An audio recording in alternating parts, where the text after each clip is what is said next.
नमस्कार चासी भाई ओ भौणी माने आपण देखुछंती खबर दर्पण ओडिया न्यूज चैनल।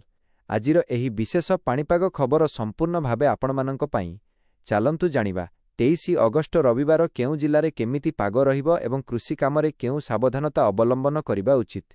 ता पूर्वरु आम चैनल को प्रथम थर देखुथिले आम चैनल को सब्सक्राइब करिदेबे जहाद्वारा एमिति प्रतिदिन पाणीपागर सठिक सूचना पाई परिबे। तो चलंतु जानिबा आगकु केमिति राज्यर पाणीपाग रहुछि। तो दर्शक बंधु प्रथमे आसंतु जानिबा केउ अंचलरे वर्षार प्रभाव अधिक रही पारे। मानचित्ररे कमला रंगरे दर्शा जाइथिबा अंचल अर्थात अलर्ट श्रेणी रे रहिछि। एठारे विच्छिन्न भावरे भारीरु अति भारी वर्षा हेबार संभावना दर्शा जाइछि। विशेषकर मयूरभंज और केन्दुझर अंचलरे भारीरु अति भारी वर्षा पई सतर्कता दिया जाइछि। एई दुई जिल्लारे किछि स्थानरे अल्प समय मध्यरे जोरदार वर्षा होई पारे। एहा सहित बालेश्वर जिल्लार किछि अंचलरे मध्य भारी वर्षार प्रभाव रही पारे। एबे आसंतु हळदिया रंगरे दर्शा जाइथिबा अंचलकु। हळदिया रंगर अर्थ हेउछि वॉच अर्थात लोकमाने सचेतन रहिबा आवश्यक। मानचित्र अनुसारे सुंदरगढ़, झारसुगुड़ा, संबलपुर, देवगढ़, बरगढ़, अनुगुल, ढेंकानाल भली उत्तर और पश्चिम ओडिशार अनेक अंचलरे विच्छिन्न भावरे भारी वर्षार संभावना रहिछि। सेहीपरि जाजपुर, कटक, केन्द्रापड़ा, जगतसिंहपुर, खोर्धा, पुरी और आखपाख अंचलरे मध्य केतेक स्थानरे भारी वर्षा होई पारे।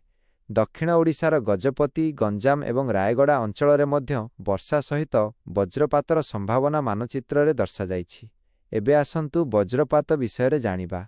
मानचित्ररे कला वज्र चिन्ह थिबा स्थानगुड़िकरे विच्छिन्न वज्रपात सहित घड़घड़िया वर्षा होई पारे। तेणु चासी भाई और भौणी मानंकु विशेष सतर्क रहिबाकु पड़िबो। वर्षा समय खोला पड़िया, नदीकूल, पोखरी किंबा गछ तले रहिबा ठीक नुहे। वज्रपात हेउथिबा समय संभव हेले पक्का घर भितरे आश्रय नियंतु। एहा सहित मानचित्ररे 40 किलोमीटर प्रति घंटा बेगरे झटका पवन हेबार संकेत मध्य दिया जाइछि।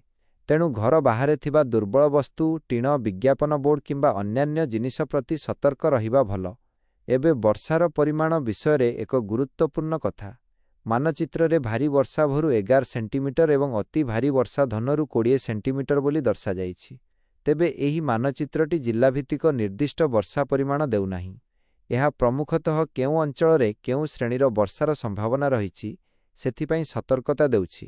तेणु दर्शक बंधु मयूरभंज और केन्दुझर भली अंचलरे भारीरु अति भारी वर्षा पई सतर्कता रहिथिबा बेले उत्तर, मध्य एवं उपकूल ओडिशार अनेक जिल्लारे विच्छिन्न भारी वर्षा सहित वज्रपातर संभावना रहिछि। कृषक मानंक पई सतर्कता। वज्रपात और जोर पवन समय खोला जमी काम करिबा एडांतु। पाणीपागर परिवर्तन उपरे नजर रखंतु। जदि आपणक अंचलरे वज्रपातर आशंका थाए तेबे शीघ्र सुरक्षित स्थान को चली जाआंतु। यात्री मानंक पई भारी वर्षा समय रास्तारे पानी जमी पारे। पहाड़िया अंचलरे यातायात करुथिले अधिक सतर्क रुहंतु। नदी और नालार जलस्तर बढ़िले पार हेबाकु चेष्टा करंतु नाही। एबे आसंतु आजिर रिपोर्टर सारांश देखिबा। मयूरभंज और केन्दुझर भारीरु अति भारी वर्षार आशंका। बालेश्वर समेत उत्तर ओडिशार किछि अंचल भारी वर्षार संभावना। सुंदरगढ़, झारसुगुड़ा, संबलपुर, देवगढ़, बरगढ़, अनुगुल और ढेंकानाल किछि स्थानरे भारी वर्षा सहित वज्रपात। याजपुर, कटक, केन्द्रापड़ा, जगतसिंहपुर, खोर्धा और पुरी वर्षा सहित वज्रपातर आशंका। गंजाम, गजपति और रायगड़ा केतेक स्थानरे वर्षा और वज्रपात होई पारे। अन्यपटे मानचित्ररे ओडिशार पश्चिम और दक्षिण पश्चिम अंचलर अनेक जिल्लाकु नो वार्निंग श्रेणी रे दर्शा जाइछि। तथापि पाणीपाग स्थानीय भावे परिवर्तन होई पारुथिबारु समयोपयोगी पाणीपाग सूचना उपरे नजर रखिबा जरूरी। दर्शक बंधु एही रिपोर्ट 20 अगस्ट नधनबरे जारी होइथिबा मानचित्र आधारित एवं एथिरे दिया जाइथिबा डे बिना 4 वार्निंग 23 अगस्ट सकाळ मटा विद्रु 24 अगस्ट सकाळ मटा 30 पर्यंत पई वैध बोली दर्शा जाइछि।